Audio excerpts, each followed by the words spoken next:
नमस्कार, मैं चंद्र प्रकाश मोदक और आप देख रहे हैं आपका अपना न्यूज़ चैनल प्रकाश खबर। आज हमारे साथ मौजूद है अमोर विधानसभा के जाप से प्रत्याशी झलकेश्वर गुप्ता। सबसे पहले गुप्ता जी, आपका प्रकाश खबर में बहुत बहुत स्वागत है। तो हमारा पहला सवाल है कि आप किस मुद्दों पर इस बार चुनाव पे आए हैं? मेरा पहला मुद्दा है, जैसे मैं तो शिक्षक था। शिक्षक के बाद मैं जब ब्लॉक पहुंचा तो ब्लॉक का स्थिति को देखने के बाद ऐसा लगा कि यहाँ शायद लगता है कि नेता कोई है ही नहीं। नेता में 4 गुण होनी चाहिए थी: नियत और नीति, निरंतर, उसके बाद ही नेता। लेकिन हमको नहीं लगा कि कोई नेता यहाँ है और लगता है कि लूट खटोस हो रहा है। और हमको ऐसा लगा कि जितने भी यहाँ लोग अभी तक आए सब इस विधानसभा को लूटा है। इस लूटने की प्रक्रिया को देखने के बाद मुझे लगा कि विकास का एक मुद्दा वही है कि पैसा लूटा जा रहा है और विकास नहीं हो रहा है। जैसे कि मेरा फर्स्ट मुद्दा है शिक्षा। मैं शिक्षक रहा और शिक्षा पर मैं देख रहा हूँ तो स्कूल में कहीं कुछ नहीं है, सिर्फ कागजी घोड़ा है। अच्छे अच्छे टीचर को बीओ वो अपना बस्ता संभाल दिया है, अकाउंटेंट कर लिया है, बीएलओ बना दिया है। और वहाँ पढ़ाई नदारत, अच्छे लोगों की गुणवत्ता समाप्त, उसको क्लास करने का मौका नहीं दिया जाता है। तो जब क्लास करने का मौका नहीं दिया जाएगा तो हमारा अच्छा प्रोडक्शन कहाँ से निकलेगा? अच्छा, एक सवाल और क्या है, जैसे कि आप एक शिक्षक थे और 15 साल आप विधायक अब्दुल जलील मस्तान के साथ असिस्टेंट मतलब उसका सलाहकार के रूप में कार्य किए। अचानक जाप में आने का विचार और विधानसभा चुनाव लड़ने का विचार आपके मन में कैसे आया? हाँ, जहाँ तक कांग्रेस की बात थी, कांग्रेस के साथ मैं था, 15 साल रहा उसका सलाहकार। उनके कार्यकाल को मैं देखा, उनके ऑफिस को भी मैं देखा, यहाँ तक कि उनके साथ सारा ऑफिस का दौरा भी मैं उसके साथ करता था। और यहाँ आने की बात हो गई हमको, क्या टिकट का बंटवारा देख ही रहे हैं। कांग्रेस को अभी मस्तान साहब जीते हुए हैं, वो बैठ के रहेंगे टिकट उनको दे देगा क्योंकि उनके साथ वोट बैंक काफ़ी है। तो वहाँ उसके साथ रहना भी हम तो फिर उठ नहीं सकते, तो फिर निर्दलीय से उठते थे, कोई बात थी। मैंने शुरू किया कि इन धांधलियों को, इन गलत विचारों को जो मैं ब्लॉक में देखता हूँ, गांव में देखता हूँ, प्रतिनिधियों को देखता हूँ, तो कैसे होगा? तो हम कांग्रेस को छोड़ के और अन्य हम निर्दलीय से लड़ेंगे।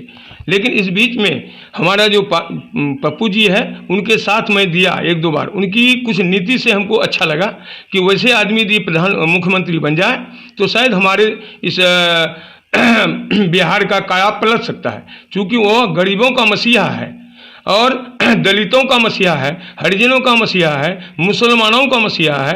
हम देखे कहीं किसी का घर जल गया, कोई डूब के मर गया, कहीं किसी विपत्ति में है तो वह अपना भी पैसा उसको देने लगा, और वो 10 टका 20 टका नहीं, 50,000। जैसे कि आप जीत जाते हैं इस बार, तो आपका पहला काम क्या होगा इस क्षेत्र के लिए? मेरा पहला काम शिक्षा होगा, क्योंकि शिक्षा ही सब चीज़ है। और दूसरा होगा स्वास्थ्य, शिक्षा, स्वास्थ्य, तीसरा तब विकास जी। विकास यार देखिए, यहाँ पे भ्रष्टाचार, यहाँ पे विधानसभा में लगातार हम लोग घूम रहे हैं। विधानसभा में लोगों का कहना है कि भ्रष्टाचार चरम पर है, तो इसके लिए आपकी पार्टी अगर जीतती है तो क्या कर सकती है? हमारी पार्टी का तो प्रतिज्ञा पत्र निकल चुका है। उन्होंने कहा कि मैं 3 साल में जो 30 साल बनाम उन लोगों को 30 साल तक करते आ रहे हैं, जो भी अभी हैं, या वह कांग्रेस है, राष्ट्रीय जनता दल है, जदयू है और बीजेपी है, ये दोनों का समय 30 साल बीता। और इन्हों का, हमारा जाप का कहना है कि मैं 3 साल में काया पलट कर दूंगा, क्योंकि हमारे यहाँ बेईमानी नहीं होगा। जो भी यहाँ आते हैं नियत को साफ करके, नियति को साफ करके आते हैं। तो नियत जब साफ रहेगा तो चोरी चपाटी नहीं चलेगी, परसेंटेज नहीं चलेगा, रोड मजबूत होगा, सारे काम अच्छे होंगे, हमें लगेगा।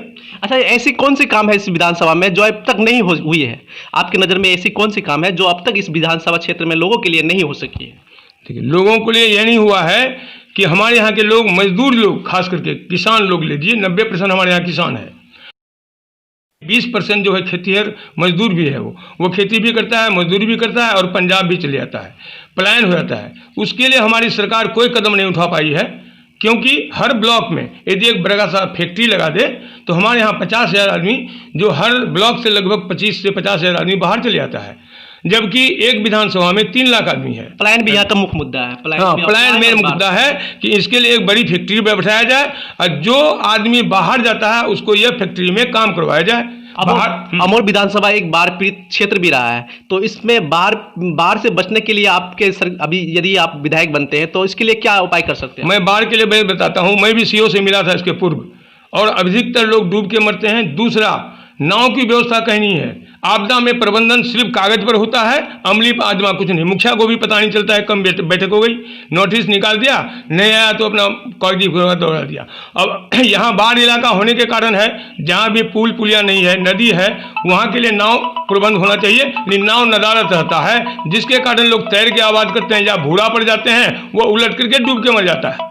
यह भी एक बहुत मुद्दा है कि हमारे यहाँ का जो अफसरवादी है, यह सरकार अफसरवादी का हो गया है। न तो मुखिया को पूछता है, न मेंबर को पूछता है, न और किसी को पूछता है कुछ, क्योंकि अफसर ही गड़बड़ा रहा है हमारे यहाँ को। अफसर कारण है क्या कि वह ऊपर से दबाव है। और देखिए ये और हमारे यहाँ पे जैसे पिछली बार विधानसभा चुनाव में यहाँ से जाप का कैंडिडेट खड़ा हुआ था, जिनको बहुत ही कम वोट मिला था यहाँ पे, तो इस बार आपको किस तरह से हिम्मत मिली कि आप चुनाव में कूद पड़े? देखिए, उसको क्या आया नहीं आया उससे मतलब नहीं है। मेरा व्यक्तित्व, मैं इस क्षेत्र में लगभग 30 साल से बिलोंग करता हूं और मैं एक शिक्षक हूं। हमारा हर विधानसभा के हर गांव में लगभग मेरा विद्यार्थी है। उन्होंने कहा सर आप खड़ा होइए, हम लोग आपका दूत बन के खड़ा रहेंगे और गुरु दक्षिणा तो देवे करेंगे, साथ साथ हम लोग आपका कार्यकर्ता भी बन के काम करेंगे। एक शिक्षक के रूप से और आपका विधानसभा तक आपका सफर कैसा रहा? अभी तक तो 2 साल से बहुत अच्छा लगा हमको जी, बहुत मान्यता मिला। अभी भी हम जाते हैं तो सराहनीय नहीं। हम यदि गाड़ी लेके पहुंचते हैं 5 आदमी, तो 3 आदमी खाने के लिए खाना खिलाने के लिए इंतजार करता है कि सर मेरे यहाँ खाइए, सर मेरे यहाँ खाइए। जबकि इलेक्शन में आप सोच सकते हैं कि खाने के लिए मुहताज रहता है, लेकिन हमारा वर्कर जो है खाने के लिए मुहताज नहीं है। क्या जाप का वर्कर है? ये तो गुप्ता जी हैं। तो जाप का वर्कर है, गुप्ता जी है। गुप्ता जी का चरित्र क्या रहा है, व्यक्तित्व क्या रहा है, वो जानता है सब कुछ। आप कुछ दिन पहले मतलब लगभग डौवावड़ी पंचायत में मुखिया का प्रतिनिधि के रूप में भी कार्य किए, तो आपका विकास क्षेत्र में किस तरह से रहा, किस तरह से लोगों का रुझान मिल रहा है उस विकास के आधार पर? जहाँ तक मैं विकास किया, मैं सबसे आगे रहता था, ब्लॉक में सबसे आगे रहता था। चूंकि मेरा PRS, मनरेगा में काम करने वाला PRS, वो थोड़ा सा कमज़ोर पड़ता था। मैं फाइल को डील करता था रात को फाइल को डील करता था। 3:30 बजे मैं ब्लॉक घुसता था, क्योंकि मैं टीचर था, मेरी पत्नी मुखिया थी। मैं हमेशा यही जानता था कि विकास कैसे होगा। तो विकास के लिए आपको नॉलेज होना चाहिए।